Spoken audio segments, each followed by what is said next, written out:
తెలంగాణలో వాస్తవానికి నిజంగా దీపాలు వెలిగించే టైంలో దీపాలు ఆరిపోతున్నాయి.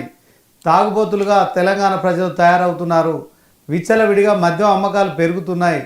సో ప్రజలకు కొన్ని ఉచితాలు ఇస్తూ జీవనాలను అంటే జీవితాలను ఆర్పే కార్యక్రమాలు ప్రభుత్వాలు చేస్తున్నాయి తప్ప దీంట్లో పూర్తి స్థాయిలో ప్రజల జీవన విధానాలు మెరుగుపడే విధంగా అంటే విద్య కావచ్చు, వైద్యం కావచ్చు ఉచితంగా అందించడంలో విఫలమవుతున్నాయనే దాని పట్ల మనం చర్చ చేస్తున్నాం. అదే క్రమంలో డాక్టర్ జయరామ్ గారు కూడా అదే చెప్పారు.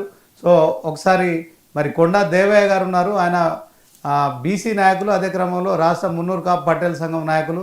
ఆయన ఏం మాట్లాడతారు? వాస్తవానికి ఇప్పుడున్న తెలంగాణలో మరి ఆయన ఒక 25 ఏళ్ళుగా కూడా చాలా యాక్టివ్గా ఉన్నారు. కుల సంఘాల విషయంలో న్యాయం చేయడానికి బీసీల విషయంలో పోరాడుతున్నారు.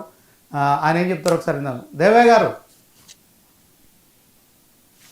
దేవయ్య గారు అండి, నమస్కారం అందరికి. నమస్తే, మీకు దీపావళి శుభాకాంక్షలు.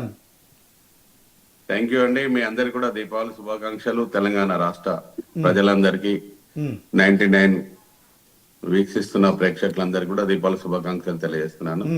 ముఖ్యంగా